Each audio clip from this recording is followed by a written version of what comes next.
नमस्कार दोस्तों, मैं अमन स्वागत करता हूं आपके अपने YouTube चैनल एजुकेशन हब पे। यह बिहार शिक्षक भर्ती के NCERT based question answer series के भूगोल का 10वां क्लास है और हम देख रहे हैं कक्षा 9 के भूगोल का चौथा अध्याय जो कि भारत का भौतिक स्वरूप पर आधारित है। इस अध्याय से कुल आपके 26 प्रश्न हैं। तो चलिए शुरू करते हैं यहाँ पर पहले प्रश्न से। तो यहाँ पे पहला प्रश्न कह रहा है कि 8 से 10 किलोमीटर चौड़ाई की पतली पट्टी जो शिवालिक गिरिपाद के समानांतर फैली हुई है, इसके परिणाम स्वरूप हिमालय पर्वत श्रेणियों से बाहर निकलती नदियाँ यहाँ पर भारी जल भार जैसे बड़े शैल और गोलार्ध में जमा कर देते हैं। सभी सरिताएं इस पट्टियों में विलुप्त हो जाती हैं। उपरोक्त विवरण किसके संबंध में है? तो आप सभी ने पता है कि जब नदियाँ पर्वतों से निकलती हैं तो अपने साथ बड़े बड़े शिलाखंडों को लेकर आती हैं और इन्हीं शिलाखंडों का जो एक पट्टीनुमा इलाका बन जाता है उसे हम भाबर का, मतलब कि कई बार कहा जाता है कि पत्थरों और कंकड़ों पत्थरों से निर्मित मैदान को क्या कहा जाता है, तो भाबर कहा जाता है। तो ये जो एक्सप्लेन है आपका, यह डी वाला सही होता है कि यह भाबर के बारे में कह रहा है। अगला क्वेश्चन है कि भारत का एकमात्र जीवित ज्वालामुखी द्वीप कहाँ पर स्थित है? तो आप सभी ने पता है कि भारत का एकमात्र जो जीवित ज्वालामुखी है वह अंडमान निकोबार द्वीप समूह है। सही ऑप्शन होता है आपका है। तो जानते हैं इसके बारे में कि भारतीय द्वीप समूह में कुछ छोटे छोटे द्वीप की उत्पत्ति ज्वालामुखियों से हुई है। बैरन आइलैंड जो है, आपने नाम सुना होगा, बैरन जो आइलैंड द्वीप है भारत का एकमात्र जीवित ज्वालामुखी जो कि अंडमान निकोबार द्वीप समूह के अंतर्गत आता है। अगला जो क्वेश्चन है वह है आपका कि पिटली द्वीप जहां मनुष्य का आवास नहीं है तथा वहां पर एक पक्षी अभ्यारण्य है, भारत में यह किस जगह पर स्थित है? तो बात करते हैं पिटली द्वीप पे कि तो पिटली द्वीप जो है वह लक्षद्वीप समूह में स्थित है और यहाँ पर किसी प्रकार का कोई मानव आवास नहीं है, परंतु यहाँ पर एक पक्षी अभ्यारण्य है। अगला जो क्वेश्चन है कि भारत के तटीय मैदान के संबंध में निम्नलिखित में से कौन सा सही सुमेलित है? तो यहाँ पूछा है कि कौन सा सही सुमेलित है। तो पहला जो कह रहा है कि पश्चिमी तट का दक्षिणी जो भाग है वो कोंकण तट कहलाता है, तो यह गलत है। पश्चिमी तट का जो दक्षिणी भाग है वह बेसिक तौर पे हम लोग कहते हैं, इसे हम लोग मालाबार तट के नाम से जानते हैं, मालाबार। तो इसलिए पहला वाला गलत है। दूसरा कह रहा है कि पूर्वी तट का उत्तरी भाग उत्तरी सरकार कहलाता है, तो बिल्कुल सही है। यहाँ पे जो उड़ीसा के आसपास लगा हुआ भाग उसे हम लोग उत्तरी सरकार कहते हैं और पूर्वी तट के दक्षिणी भाग को कोरोमंडल तट कहते हैं जो कि तमिलनाडु वाला क्षेत्र है, तो ये भी आपका सही है। तो आपका पूछा है सुमेलित कौन सा है, तो दूसरा और तीसरा सुमेलित है। पहला वाला क्यों गलत है मैंने बताया कि इसे हम लोग कोंकण तट नहीं कहते हैं, मालाबार तट कहते हैं। कोंकण तट कहाँ पर है? तो जो मुंबई के आसपास का और गोवा के आसपास का जो क्षेत्र है उसे हम लोग कोंकण तट के नाम से जानते हैं। तो आपका सही ऑप्शन होता है बी। अगला है कि बरकान स्थल आकृति का संबंध किससे है? तो बरकान जो स्थल आकृति है वह बेसिक तौर पे मरुस्थल से संबंधित है, तो सही ऑप्शन होता है ए। जानते हैं इसके बारे में कि बरकान जो होता है अर्धचंद्राकार बालू के टीले को कहते हैं जिसका विस्तार भारतीय मरुस्थल के बहुत अधिक क्षेत्रों पर है। भारत पाकिस्तान सीमा के समीप लंबवत बालू के टीले प्रमुख रूप से यहाँ पर पाए जाते हैं। जैसलमेर की सीमा, मतलब कि जैसलमेर के समीप अगर देखेंगे तो जैसलमेर के समीप बरकान के समूह देखे जा सकते हैं। भारतीय मरुस्थल एक उबड़ खाबड़ भूतल है जिस पर बहुत से अनुदैर्ध्य रेतीले टीले हैं और बरकान पाए जाते हैं। तो अर्धचंद्राकार आकृति के जो बेसिक तौर पे जो बालू के टीले पाए जाते हैं उसी को हम लोग क्या कहते हैं, बरकान कहते हैं। अगला क्वेश्चन है कि प्रायद्वीपीय पठार से संबंधित दक्कन ट्रैप है। तो दक्कन ट्रैप कहाँ किसे कहते हैं? तो बेसिक तौर पे दक्कन ट्रैप यहाँ पर पाई जाने वाली काली मृदा जो है वह प्रायद्वीपीय पठार से संबंधित दक्कन ट्रैप है। तो यहाँ पर सही ऑप्शन होता है भी। जानते हैं इसके बारे में कि प्रायद्वीपीय पठार एक विशेष, मतलब कि एक प्रमुख विशेषता है कि यहाँ पर पाई जाने वाली काली मृदा जिसे दक्कन ट्रैप के नाम से भी जाना जाता है, इसकी उत्पत्ति जो है वह ज्वालामुखी से हुई है, इसलिए इसके शैल जो हैं आग्नेय हैं और वास्तव में इन शैलों का समय के साथ साथ अपरदन हुआ जिससे काली मृदा का निर्माण हुआ। तो अगर आपसे पूछा जाए कि प्रायद्वीपीय पठार से संबंधित दक्कन ट्रैप क्या है, तो यहाँ पर पाई जाने वाली काली मृदा है जिसका निर्माण ज्वालामुखी से हुआ है और यहाँ पर बेसिक तौर पर जो शैल है वो आग्नेय शैल हैं। अगला क्वेश्चन है कि निम्नलिखित में से कौन सा कथन असत्य है? तो यहाँ पे असत्य पूछा है। तो पहला कह रहा है कि पश्चिमी घाट पूर्वी घाट की अपेक्षा ऊंचे हैं, जो कि बिल्कुल आपका सही है क्योंकि पश्चिम जो पूर्वी घाट है वो कटा फटा है लेकिन यहाँ पर पर्वत पाया जाता है, तो पहला तो आपका बिल्कुल सही है। दूसरा कह रहा है कि पश्चिमी घाट का विस्तार सतत है जबकि पूर्वी घाट का विस्तार सतत नहीं है। तो बिल्कुल सही, क्योंकि यहाँ पे जो कावेरी गोदावरी जैसी नदियाँ हैं, ठीक है, इनके जो आपके इनके आधारी क्षेत्र हैं उनको क्या करेंगे, काट काट छाट देंगे। तो आपका क्या है कि पश्चिमी घाट तो सतत है लेकिन पूर्वी घाट सतत नहीं है, तो ये भी आपका सही है। दूसरा कह रहा है कि उडगमंडल जिसे ऊटी के नाम से जाना जाता है अन्नामलाई में स्थित एक प्रमुख हिल स्टेशन है। तो ये आपका स्टेटमेंट इसलिए गलत है क्योंकि बेसिक तौर पे अगर उडगमंडल की बात करें तो उडगमंडल यानी कि ऊटी, और यह तमिलनाडु राज्य का एक पर्वतीय शहर है जो कि अन्नामलाई नहीं, नीलगिरी, ठीक है, गिरी पर्वतमाला में स्थित एक प्रमुख हिल स्टेशन है। तो इस प्रकार से तीसरा वाला स्टेटमेंट आपका गलत है। और उसके बाद अगर बात किया जाए कि पूर्वी घाट का सबसे ऊंचा शिखर जो है जिंघाड़ा पीक है, तो यह बिल्कुल आपका सही है जिसकी ऊंचाई कुल 1690 मीटर है। तो आपका तीसरा चौथा वाला भी सही है। तो यहाँ पूछा है असत्य, तो असत्य कौन सा है, सी वाला है। और कैसे सत्य होगा मैंने उसके बारे में आपको बताया। अगला क्वेश्चन, निम्नलिखित में से कौन से कथन पश्चिमी घाट के संदर्भ में सही है। तो पहला कह रहा है कि पश्चिमी घाट की ऊंचाई उत्तर से दक्षिण की ओर घटती जाती है। तो यह बिल्कुल गलत है क्योंकि पश्चिमी घाट की जो ऊंचाई है उत्तर से दक्षिण की ओर बढ़ती जाती है, न कि घटती जाती है। तो पहला वाला तो आपका गलत है। दूसरा वाला कह रहा है कि पश्चिमी घाट सतत है तथा उन्हें केवल दो दर्रों से ही पार किया जा सकता है। तो यह बिल्कुल सही है। और वह दो दर्रे कौन से हैं, पाल घाट और भोर घाट दर्रों से ही पार किया जा सकता है। तो आपका दूसरा वाला स्टेटमेंट आपका सही है। तो इस प्रकार से सही केवल कौन सा है, बी वाला है। अगला क्वेश्चन है कि प्रायद्वीपीय पठार का सबसे ऊंचा चोटी कौन सा है। तो आप सभी ने पता है कि प्रायद्वीपीय पठार की सबसे ऊंची चोटी जो है वो अनाई मुडी है। इसके अगर ऊंचाई की बात करें तो इसकी ऊंचाई 2695 मीटर है जो कि पश्चिमी घाट के अन्नामलाई पहाड़ी में स्थित है। और प्रायद्वीपीय पठार की अगर दूसरी सबसे ऊंची चोटी की बात की जाए तो यह डोड्डा बेटा है जो कि दूसरी सबसे ऊंची चोटी है। और यह कहाँ पर स्थित है, तो नीलगिरी पहाड़ियों में स्थित है। अगला क्वेश्चन है आपका कि निम्नलिखित में से कौन सा सही सुमेलित नहीं है। तो सही सुमेलित की अगर बात करें तो पहला कह रहा है थाल घाट, तो महाराष्ट्र में है जो कि बिल्कुल आपका सही है। पाल घाट दिया है गोवा में, जबकि यह गलत है क्योंकि पाल घाट कहाँ पर है, केरल में है। तो दूसरा वाला आपका क्या है, गलत होता है। और उसके बाद दिया है आपका भोर घाट। तो भोर घाट की अगर बात की जाए तो भोर घाट जो है, भोर घाट की अगर बात की जाए तो यह भी आपका गलत है क्योंकि यह कहाँ पे स्थित है, महाराष्ट्र में स्थित है, ठीक है। और दीफू की बात की जाए तो यह बिल्कुल सही है, आपका अरुणाचल प्रदेश में स्थित है। तो यहाँ पर आप देखेंगे कि दूसरा और तीसरा जो है वह सही सुमेलित नहीं है। तो इस प्रकार से सही ऑप्शन होता है बी वाला। अगला प्रश्न है कि मेघालय के पठार पर स्थित पर्वत श्रृंखलाओं का पश्चिम से पूर्व की ओर निम्नलिखित में से कौन सा क्रम सही है। तो यहाँ पर आपका कि जब आप मेघालय में जो मेघालय का पठार है, ठीक है, उसमें सबसे पहले आपका देखेंगे तो सबसे पहले गारो आएगी पहाड़ी, फिर उसके बाद खासी और उसके बाद जयंतिया। तो सही ऑप्शन होता है ए वाला। अगला क्वेश्चन है कि प्रायद्वीपीय पठार से संबंधित नीचे दिए गए कथनों पर विचार कीजिए और कह रहा है कि कौन सा कथन असत्य है। तो पहला कह रहा है कि इसका पठारी भाग में सक्रिय तथा गहरी घाटियां पाई जाती है। बिल्कुल आपका यह गलत है, ठीक है, असत्य ही पूछा है। दूसरा पूछा है कि यहाँ की पहाड़ियाँ गोलाकार हैं। तो यह आपका बिल्कुल सही है।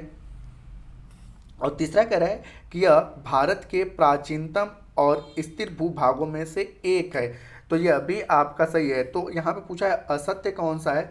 तो आपका पहला वाला असत्य है क्योंकि इस पठारी भाग में सक्रिय तथा गहरी घाटियाँ नहीं पाई जाती हैं, ठीक है। तो इस प्रकार से आपका पहला वाला ऑप्शन सही होता है कि ए वाला ही केवल आपका असत्य है, बाकी दोनों के दोनों सत्य हैं।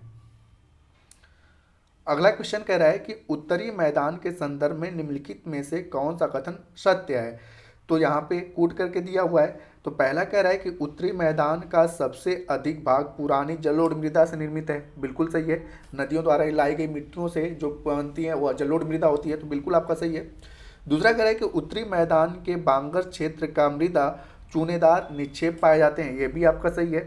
और तीसरा कह रहा है कि उत्तरी मैदान के बाढ़ वाले मैदानों के नए तथा युवा निक्षेप को हम लोग खादर कहते हैं।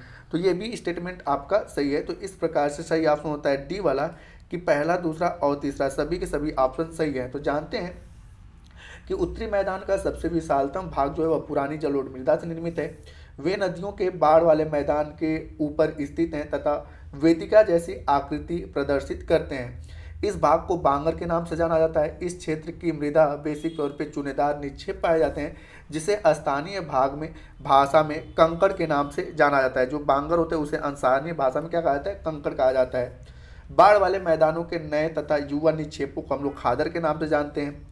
इसका लगभग प्रत्येक वर्ष पुनर्निर्माण होता है, इसलिए यह उपजाऊ होते हैं तथा गहन खेती के लिए आदर्श होते हैं। इस मैदान में नदियों की प्रौढ़ा अवस्था में बनने वाली अपर्दनीय तथा निक्षेपण स्थलाकृति जैसे कि बालू रोधिका, विसर्प, गोखुर झीलें, गुफंती नदियां आदि पाई जाती हैं।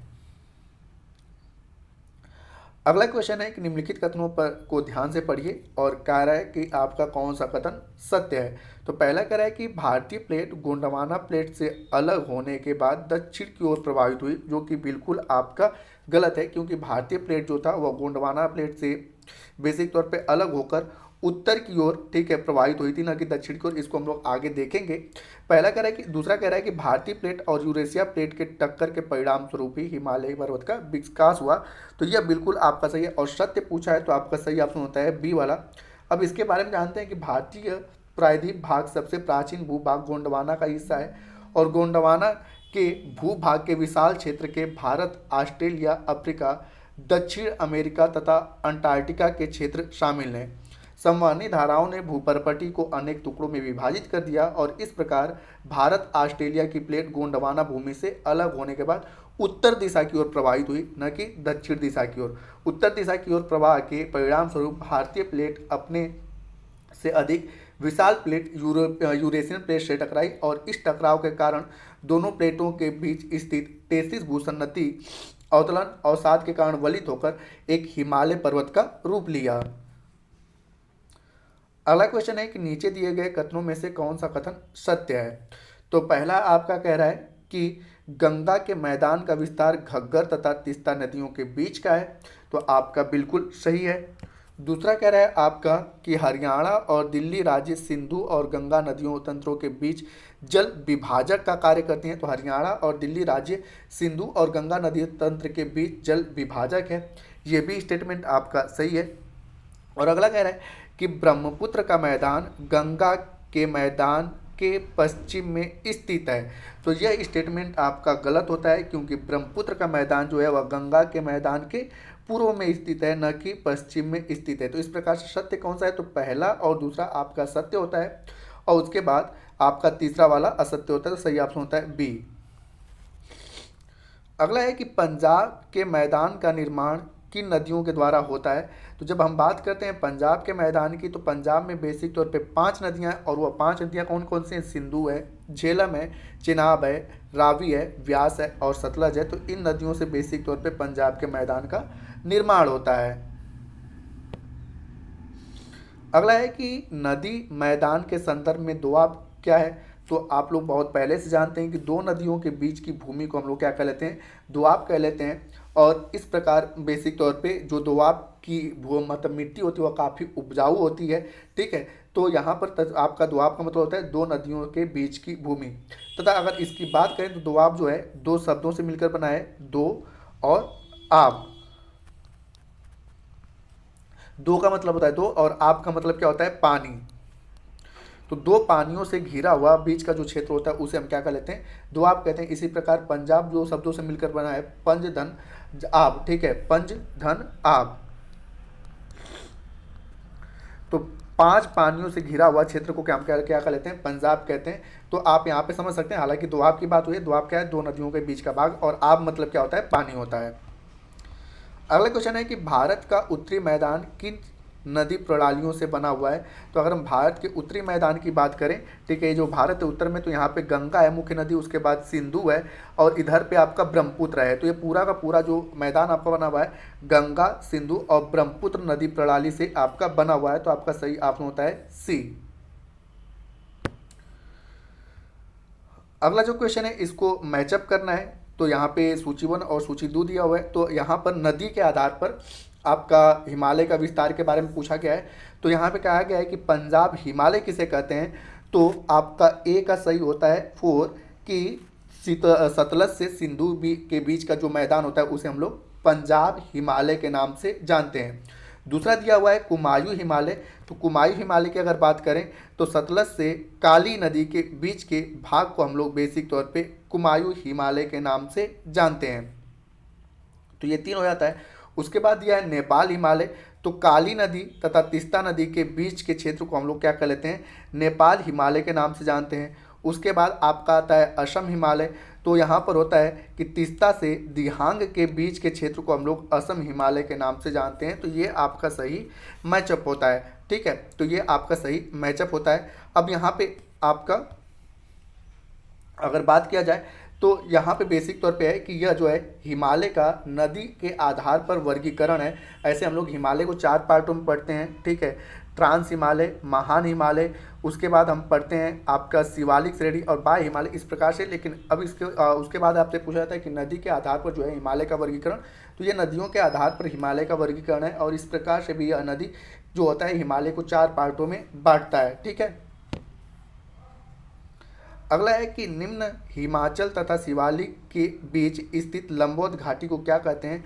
तो जो आपका महान हिमालय, उसके बाद आपका जो लघु हिमालय, उसके बाद शिवालिक जो श्रेणी है, इसके बीच की घाटी को बेसिक तौर पे हम लोग दून के नाम से जानते हैं। तो इस प्रकार से सही ऑप्शन होता है बी। और इसी घाटी में, ठीक है, देहरादून जैसा शहर स्थित है। तो यहाँ पर आपका सही ऑप्शन होता है दून। अगला क्वेश्चन है कि शिवालिक पर्वत श्रृंखला के संदर्भ में नीचे दिए गए कथनों पर विचार कीजिए। और कह रहा है कौन सा कथन सत्य है। तो पहला कह रहा है कि हिमालय की सबसे बाहरी पर्वत श्रृंखला शिवालिक कहलाती है, जो कि बिल्कुल आपका सही है।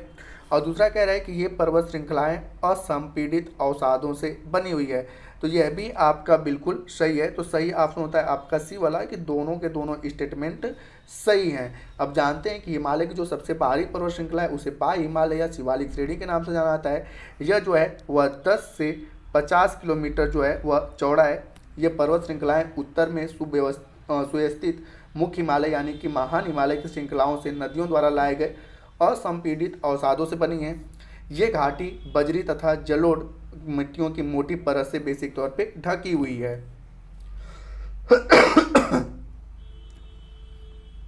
अगला जो क्वेश्चन है, कश्मीर की घाटी, कांगड़ा एवं कुल्लू घाटी कहाँ पर स्थित है। तो बेसिक तौर पे मध्य हिमालय और लघु हिमालय के बीच में कश्मीर की घाटी, कांगड़ा एवं कुल्लू घाटी स्थित है। तो इस प्रकार से आपका सही ऑप्शन होता है डी। अगर इस क्षेत्र की बात करें तो इस क्षेत्रों में पहाड़ी नगर, मतलब बेसिक तौर पे यह क्षेत्र जो है वह पहाड़ी नगरों के लिए जाना जाता है। जितने भी पहाड़ी नगर जैसे कि मसूरी हो गया, नैनीताल हो गया, रानी खेत हो गया, ये इस प्रकार के जो पहाड़ी नगर है इसी मध्य और लघु हिमालय की घाटियों में ही स्थित हैं। अगला क्वेश्चन है कि लघु हिमालय तथा हिमाचल हिमालय के अंतर्गत कौन कौन सी पर्वत श्रृंखलाएं सम्मिलित हैं। तो बात करते हैं लघु हिमालय और हिमाचल हिमालय के अंतर्गत जो है धौलाधार आता है, उसके बाद पीर पंजाल आता है और महाभारत आता है। ये सारे के सारे जो हैं वह लघु हिमालय या हिमाचल हिमालय के अंतर्गत आते हैं।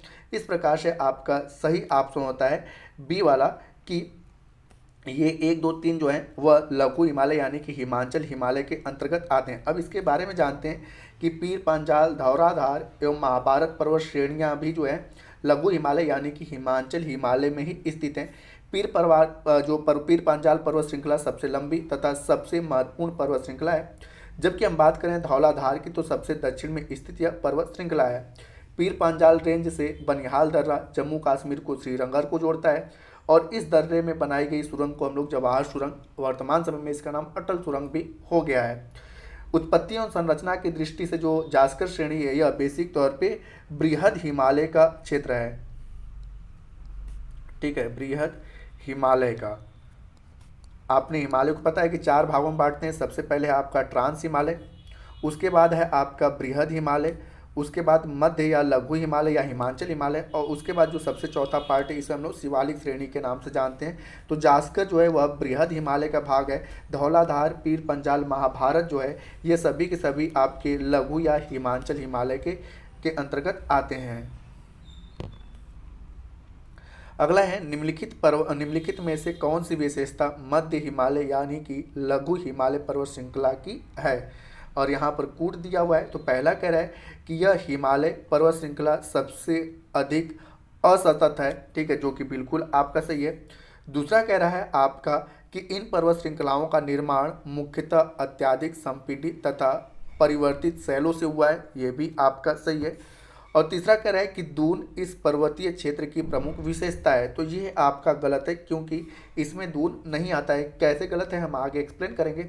हालांकि इस प्रकार से सही ऑप्शन होता है आपका ए वाला है कि पहला और दूसरा सही है। अब बेसिक तौर पे एक्सप्लेन में अगर देखते हैं तो जैसा आपने पता है कि पहला और दूसरा सही है कि महान हिमालय या आंतरिक हिमालय के दक्षिण में स्थित पर्वत श्रृंखला, जिसे हम लोग मध्य हिमालय यानी कि लघु हिमालय भी कहते हैं, सबसे अधिक असतत और असंपीडित, बेसिक तौर पे असतत और अत्यधिक संपीड़ित, ठीक है, पर्वत श्रृंखला है। हिमाचल यानी कि निम्न हिमालय के नाम से भी इसे जाना जाता है। इन श्रृंखलाओं का निर्माण मुख्यतः अत्यधिक संपीड़ित तथा परिवर्तित शैलों से हुआ है। अगर तीसरे कथन की अगर बात करें तो दून जो है शिवालिक पर्वत श्रृंखला में पाया जाता है, न कि इनमें, ठीक है,